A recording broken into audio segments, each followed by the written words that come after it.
It's Wednesday, April 10th, 2019, and I'm getting ready to start a 3-night backpacking trip in Joyce Kilmer-Slickrock Creek Wilderness.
This trip started at Big Fat Gap, and I'm on the Big Fat Gap Trail headed down to Slickrock Creek, where I'm going to camp tonight. Tomorrow I'm going to continue up Slickrock Creek and climb up to Naked Ground, where I'll camp tomorrow night. And then on Friday I will climb up to Bob Bald and then drop down to the Fodderstack Trail, and then continue on the Fodderstack Trail over to the Big Stack Gap branch trail and camp at that intersection. And then on Saturday I'll take the Big Stack Gap Trail down to Slickrock Creek, cross it I think 3 times, and then come back up the Big Fat Gap Trail.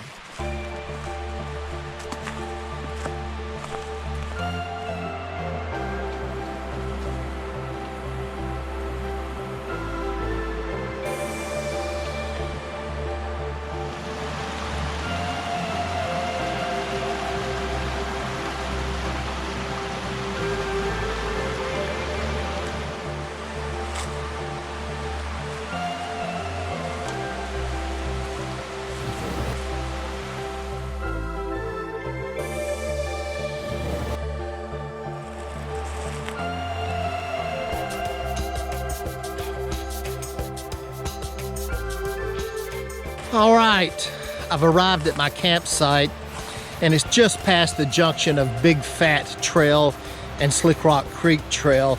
I've stayed here many times. It's a great little campsite, and it's right along Slickrock Creek.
Day 2, and as I mentioned yesterday, I'm taking Slickrock Creek Trail up to Naked Ground, where I want to camp tonight.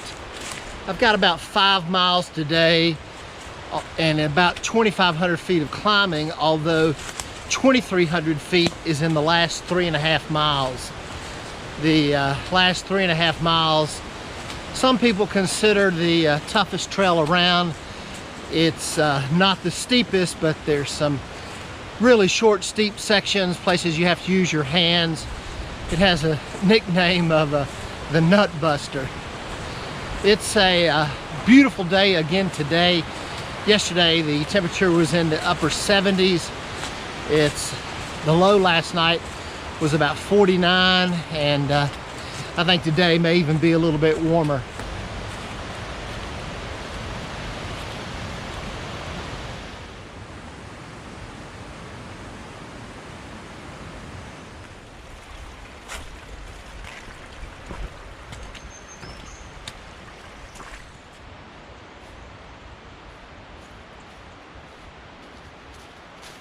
Many people get confused and disoriented at this little intersection. There's a unofficial trail that goes to the left up to a campsite, but actually the trail crosses Hangover Creek here.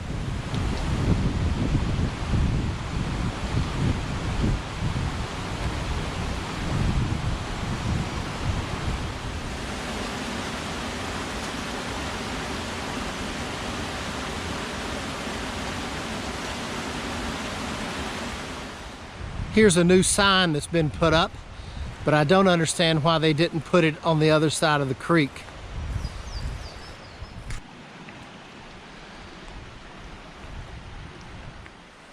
This is the second place that people get off trail.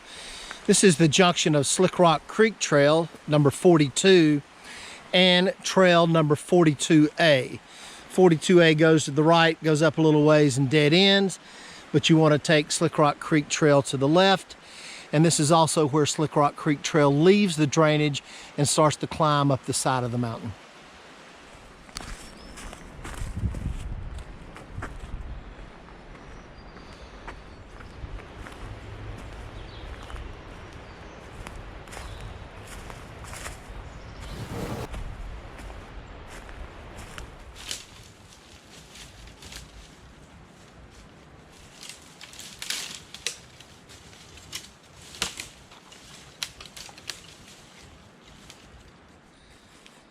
Often in the southern Appalachians, you will come through areas where it looks like the trail's been dug out and there's slopes on the left and the right side. It was actually dug out or sometimes blasted for a railroad bed for logging years ago.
The last time I did Slickrock Creek Trail was in June of 2017, right after a major storm came through, and there were massive blowdowns everywhere. Since then, SAWS, Southern Appalachian Wilderness Stewards, has cleaned up a lot of it, but as you can see, there's still some remnants left.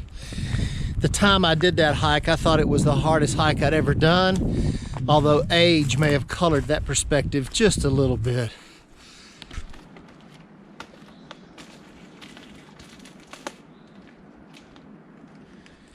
Here's a new blowdown that's going to be a little challenging.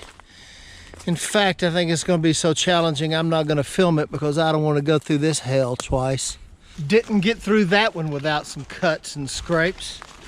Starting to have some flashbacks of the last time I did this trail. Yeah, the memories are rushing back now.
I am almost to naked ground, and that upper part of Slickrock Creek Trail is a butt kicker.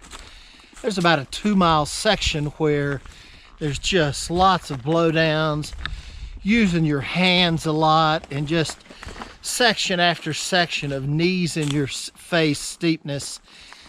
But I don't know, I've probably done the trail 12 times, maybe something like that, and the last few years I get about halfway through that 2-mile section and I'm going, why am I doing this again? This is naked ground. It's a popular place to camp. A little windy today. The briars have been invading it for the last few years. The story goes that local Indian tribes used to come up here and trade their goods.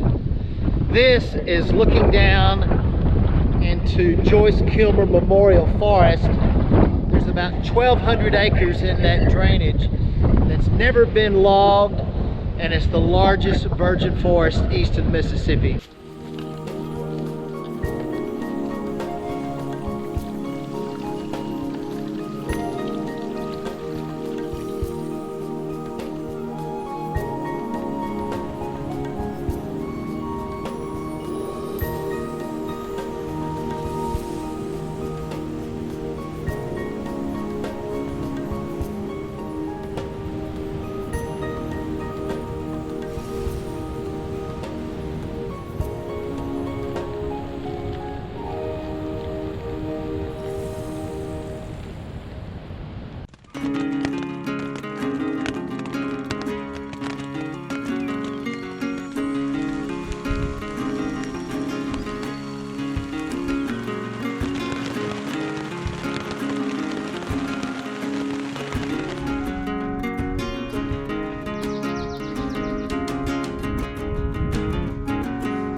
Day 3, and I'm taking Hey-Ho Lead Trail up to Stratton Bald Trail, over Bob Bald, and then drop down to Fodderstack Trail, over to Big Fat Gap Branch Trail where I'm going to camp.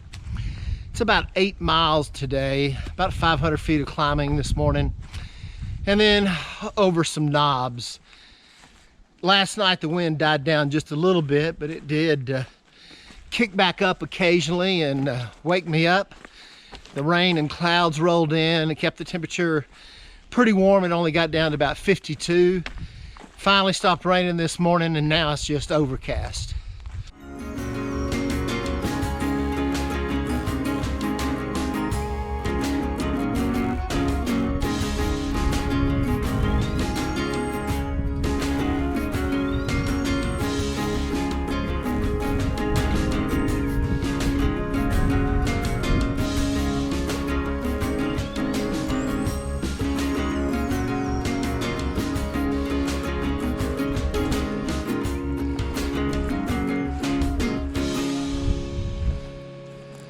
Man, a major storm must have come through here and just ripped the tops of these trees off. This is just crazy.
Yesterday I climbed up that ridge and camped at Naked Ground, which is right up there. And I don't know if you can see it, but that peak with a sharp drop off is Hangover.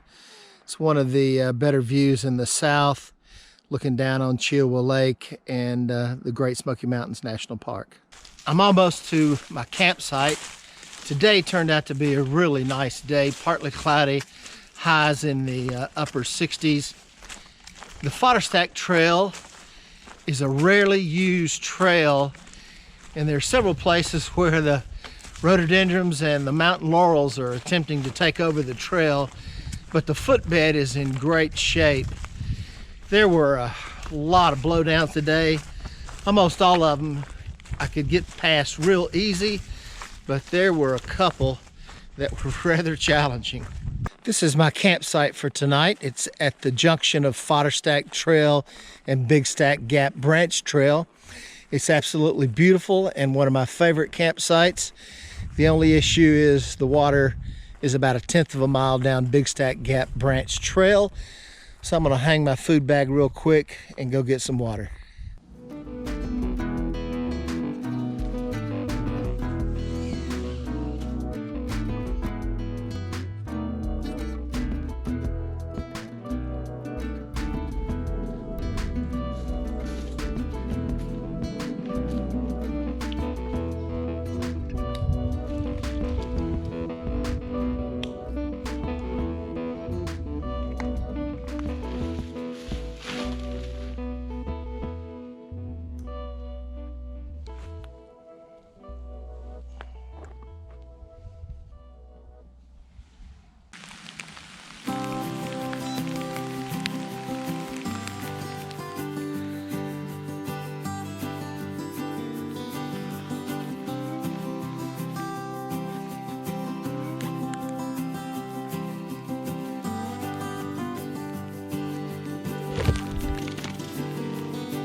So last night, my son Nathan and his friend Michael Roke rolled into camp about 10 o'clock. Nathan said he might meet me here last night, but after about 8 or 9, I gave up on him. So anyway, they rolled in about 10. Michael has been hiking with Nathan and I, what, Michael, since you were 16 or 17 years old? 17 years old. 17, so we've done a lot of trips together. Nathan and Michael have hiked all over the place together. But I don't think Michael and I have hiked in about, I guess, a year, maybe something like that. So anyway, they came in last night, and about the time I was going to bed, I went on to bed. Who knows how late they were up. So anyway, today was just another day where rain greeted us. The little light rain this morning, a little bit of wind for a while, but the rain's cleared out now. It's mostly cloudy, and I'm hoping it's going to be another great day.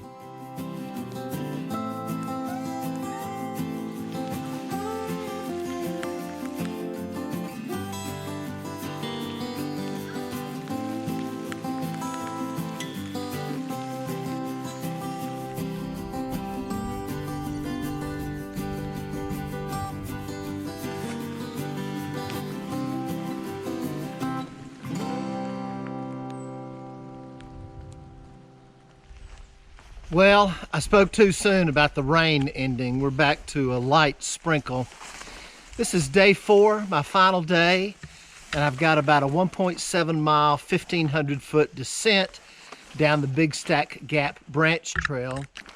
Then I've got about 8/10 of a mile and 3 creek crossings on Slickrock Creek Trail. Then about a mile and a half and a 1,000 foot climb back up to Big Fat Gap.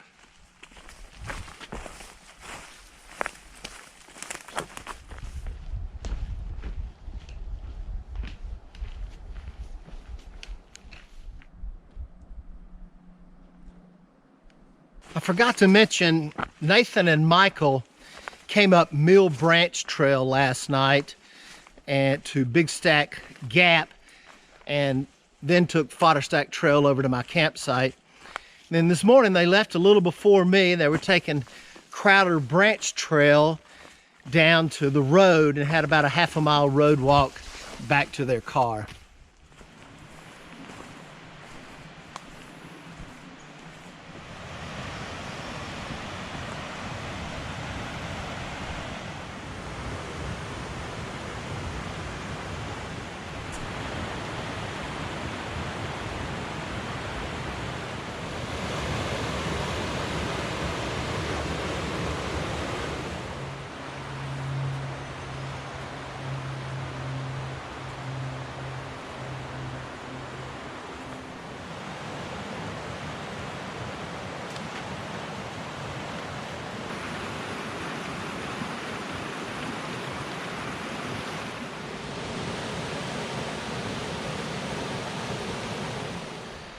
Well, like the records show, I was wrong about the number of times you cross Slickrock Creek.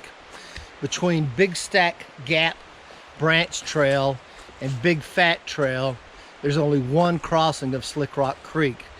The map clearly shows 3 crossings, but I thought I only remembered one, but I chose to go with the map.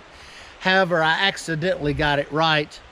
There were 2 side streams that were calf deep because of all the rain we've had lately.